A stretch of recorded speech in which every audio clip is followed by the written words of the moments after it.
You are at the greatest breaking point of your life, but you haven't realized it yet. Perhaps you just feel that constant restlessness, like a low vibration that never stops, a hum in the back of your mind that insists on reminding you that something fundamental has changed and you're still trying to live as if nothing happened. You wake up in the morning, and for a few seconds before grabbing your phone, there's a strange, almost eerie silence. That's when reality hits. You no longer know who you are when you're not connected. You no longer know what you want when there's no screen telling you what to desire. You no longer know how to feel when there's no algorithm suggesting your emotions. This isn't just a rough phase you're going through.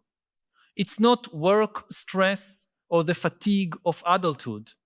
It's something much deeper and far more revolutionary than we realize. You are experiencing the first complete ontological rupture in human history. And once you understand exactly what that means, everything will change in how you see yourself and the world. For thousands of years, human beings underwent gradual transformations. We learned to master fire, developed agriculture, created cities, built empires. Each change was significant, but there was always an essential continuity. We knew who we were in relation to the world around us. A nomadic hunter knew exactly what his role in the group was and how his survival depended on specific skills developed over decades. A medieval farmer understood his place in the social and cosmic order with clarity about his position between the land and the divine. Even during the Industrial Revolution, when millions moved from the countryside to cities, the transition preserved fundamental elements of human identity. You still knew you were a physical body, working in a physical world, creating tangible objects that real people would use for real needs. But something entirely different has happened in the last 2 decades. It wasn't an evolution. It was a rupture. For the first time in history, an entire generation of humans began to exist simultaneously in 2 parallel realities operating under completely different logics. In the physical world, you are still a biological organism with basic material needs. You need to eat, sleep, connect in person, move your body, feel textures and temperatures. But in the digital world, you have become something entirely new. A set of behavioral data, a source of attention to be captured, a pattern of clicks and preferences that can be predicted and manipulated by systems that know you better than you know yourself. And here lies the central problem. No one taught us how to integrate these 2 identities or even how to recognize that they are fundamentally different. Think about how you make decisions today. When you need to choose a restaurant, you no longer rely on your hunger or cravings. You open an app and let an algorithm fed by the consumption patterns of millions of people you've never met decide where you should eat. When you feel a strong emotion, your first reaction is no longer to process it internally or talk to someone close. It's to turn it into content for social media, wait for others' reactions, and use those reactions to determine whether what you feel is valid or not. When you face a complex problem in your life, you no longer rely on your accumulated experience, the wisdom of older people, or silent reflection. You search online and let the hierarchy of search results, determined by commercial algorithms, define what solutions you should consider and in what order of importance. What Yuval Harari understood before many of us is that this is not just a technological change, it is an ontological shift. We are no longer autonomous agents of our own lives. We are becoming nodes in a data processing network. We no longer control the flow of information that reaches us. We are controlled by it. We no longer choose our experiences. They are chosen for us by systems designed to maximize our screen time and consumption. We no longer define our values based on personal reflection and lived experience. They emerge from digital echo chambers where we have been algorithmically placed. The rupture you are experiencing is not a personal problem that can be fixed with more willpower or better organization. It is a civilizational phenomenon that is restructuring the very nature of human consciousness. Your grandparents instantly knew when they were being manipulated because it was done face to face by other humans with body language and intentions that could be detected. You are being manipulated by artificial intelligence systems that know your neural patterns better than you do, that can predict your behavior with frightening precision, and that were programmed by other AIs for purposes no human fully understands. I need to pause for a moment and ask you directly, which aspect of this transformation we're living through most unsettles you or gives you the sense that you've lost control? Do you also sometimes feel that you can't think clearly when you're away from your screens? I know we often keep these anxieties to ourselves, perhaps out of fear of sounding paranoid in a world that celebrates every new technology as progress. But your concerns are valid and probably shared by more people than you think. Share in the comments. My biggest concern about how technology is changing who I am is. Your voice might help create a space where we can honestly discuss these transformations instead of pretending they're not happening. And maybe by naming these changes together, we can start to figure out how to navigate them with more awareness. But here is the part that Harari considers most crucial. This rupture is not necessarily a catastrophe. It is an evolutionary opportunity disguised as an existential crisis. For the first time in history, we have the chance to consciously choose what kind of beings we want to become. All previous generations simply inherited their humanity as a biological and cultural fact. We are the first generation that can actively design our own cognitive and social evolution, but only if we understand exactly what's happening to us and only if we make intentional decisions about how we want this transformation to unfold. Consider for a moment the fascinating paradox of your current situation.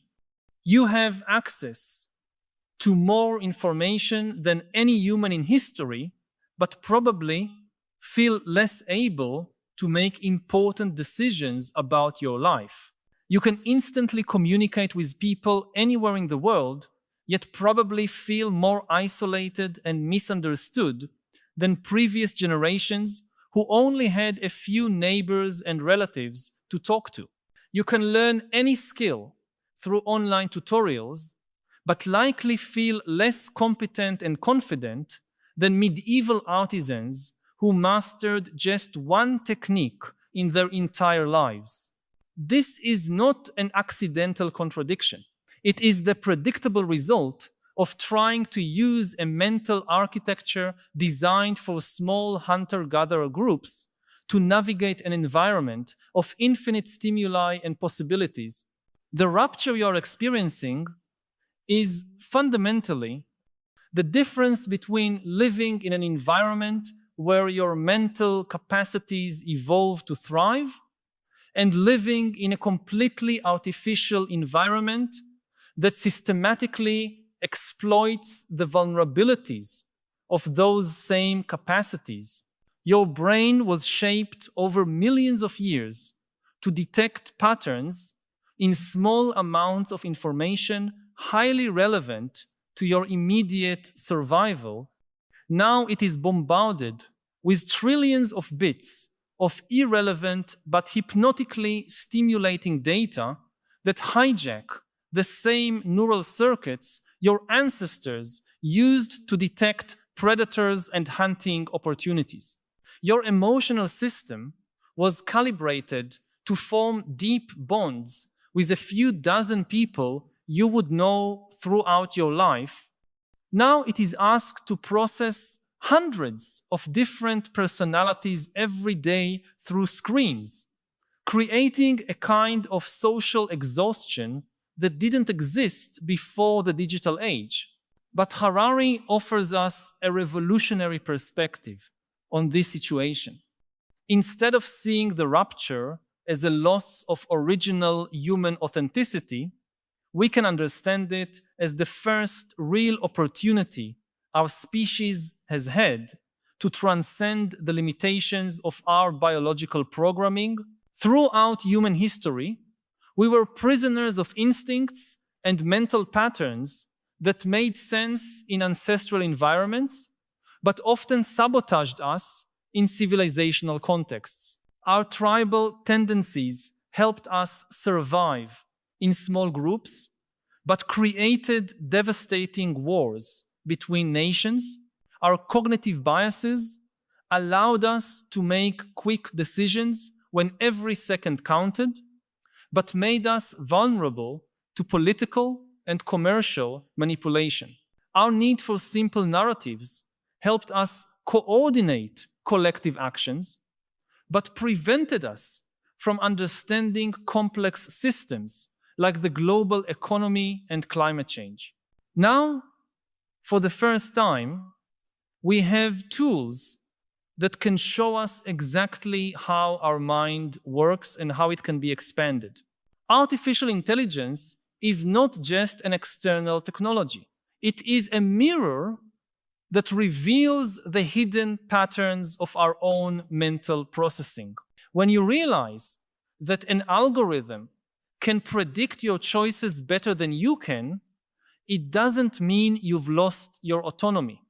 It means you can begin to understand the unconscious mechanisms that have always governed your behavior, and for the first time, consciously choose whether you want to continue being ruled by them.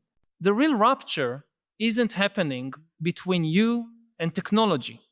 It's happening between the version of you that automatically reacts to environmental stimuli and the version of you that can observe those automatic patterns and decide how to respond to them. This is a fundamental qualitative difference that separates our era from all others. Past generations had philosophies and spiritual practices that tried to cultivate this observing awareness, but only a few exceptional individuals managed to develop it consistently. Now, out of evolutionary necessity, this capacity for metacognition is becoming a basic survival skill for anyone who wants to retain some degree of autonomy in a world of intelligent systems. Think about how your relationship with your own mind has changed since you started carrying a smartphone. Before, when you had a thought or a curiosity, there was a natural space for contemplation where the idea could develop, connect with other knowledge you already possessed, or simply dissolve if it wasn't truly important. Now, any thought is immediately externalized into an online search where it is colonized by commercial algorithms that turn your curiosity into behavioral data and your attention into advertising revenue. You've lost intimate contact with the natural process of your own cognition. But simultaneously, you've gained access to an infinite library of human knowledge and analytical tools that can dramatically expand your ability to understand complex systems. The secret to navigating this rupture is not to try to return to a previous state of human purity, which in any case was never as pure as we imagine. It's learning to intentionally use the new capabilities technology offers while maintaining awareness of the processes it attempts to automate. It's about developing a form of hybrid intelligence where you remain the central agent of your decisions, but use artificial systems as amplified extensions of your natural cognitive abilities. This requires a revolution in how you relate to information, attention, and your own identity.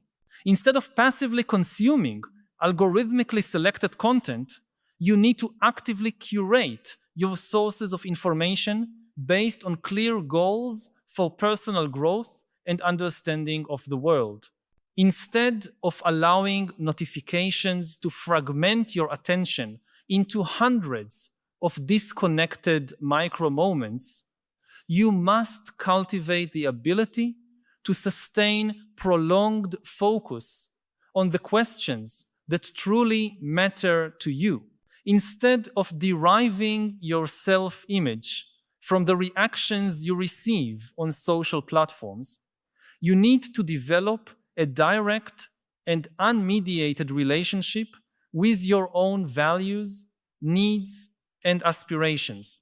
But perhaps the most radical change lies in your relationship with uncertainty and control. The rupture you're experiencing includes the painful realization that you never had as much control over your life as you thought. Your tastes, your opinions, your relationships, your professional choices have always been influenced by forces you didn't fully understand: family, culture, economy, biology, chance. The difference now is that these influences have become visible and measurable through data. You can see exactly how your attention is captured, how your emotions are manipulated, how your decisions are directed. This is both terrifying and liberating. Terrifying because it destroys the illusion that you are a completely autonomous agent commanding your own existence.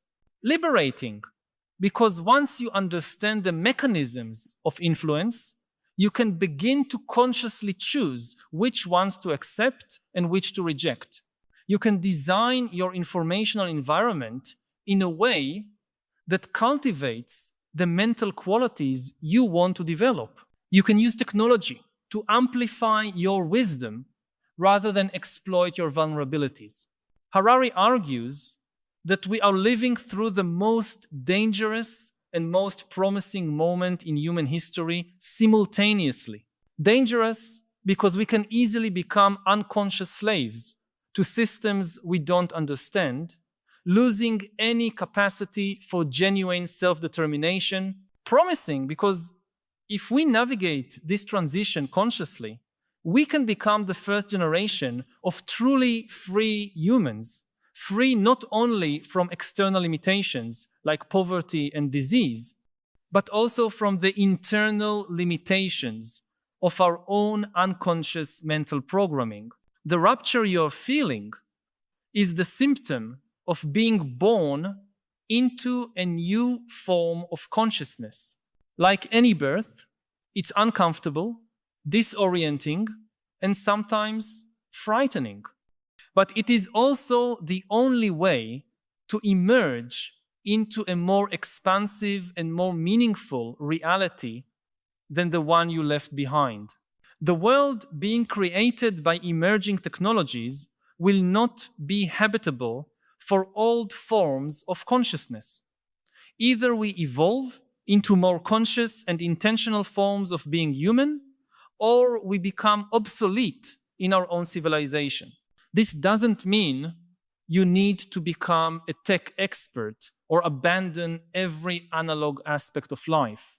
It means you need to become an expert in your own mind, understand how it processes information, how it forms beliefs, how it makes decisions, how it creates meaning. It means developing the ability to observe your own mental patterns in real time and consciously choose how to respond to your environment's stimuli. It means cultivating a form of presence that cannot be captured by algorithms because it is based on a quality of attention that transcends any specific content. The good news is that you already possess all the necessary capacities to make this transition. The capacity for observational awareness, metacognitive reflection, and intentional choice are natural potentials of the human mind that have only been partially developed in most people until now. The evolutionary pressure of the digital age is forcing these potentials to emerge on a collective scale. You are not broken or unfit for this historical moment. You are being invited to become more fully human than any previous generation has had the opportunity to be. If these reflections touched something you've been feeling, but perhaps hadn't found the words to express, know that you are not alone. By subscribing to the channel, you will connect with a growing community of people who share your concerns and your desire for a deeper understanding of the philosophical challenges of our time. Each week, we meet here to explore the big questions that define our era and to seek not just understanding, but wiser ways of living amid the transformations we are witnessing. This is not just a channel, but a space for dialogue and collective growth. Join us in this ongoing journey. Subscribe so we can continue this essential conversation about how to live with greater wisdom and purpose in a world that often leaves us disoriented and divided. The rupture you're experiencing is not an end, it's a beginning. It's the beginning of a more mature and conscious way of being human. And when you look back a few years from now, you will realize that this moment of disorientation and unrest was exactly what you needed to become who you truly are.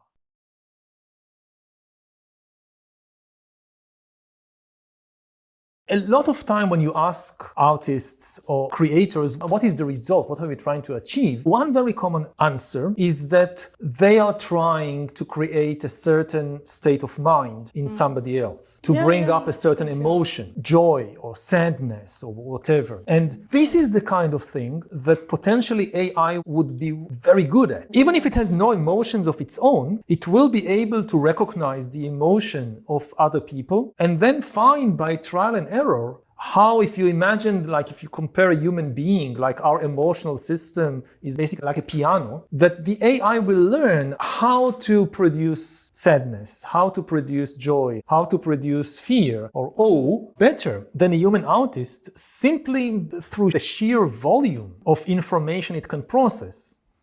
It's just our fortune and misfortune as a species that we think in stories. So if you want to make a point, you have to take the messiness of reality and cast it as a story, otherwise people don't understand. And we have now all these discussions about, for example, climate change. How to make the general public understand what is happening, what is the enormity of the crisis we are facing, what is the evidence supporting it, what should we do? The problem is scientists, including climate scientists, they think in facts, in numbers, in statistics, in equations, in graphs, all the things that make most people like fall asleep or just not get it. If you really want to make the public understand climate change, you need a story. What I try to do in all my works is help people understand themselves, help people understand reality better. It's a very delicate job because people usually rush to judge reality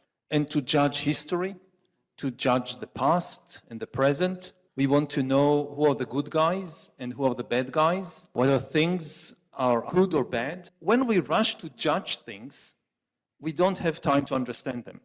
In my writing, I try to write history without villains, without good guys and bad guys, but to understand the deep process of change. And I sometimes think about history maybe as a kind of collective therapy.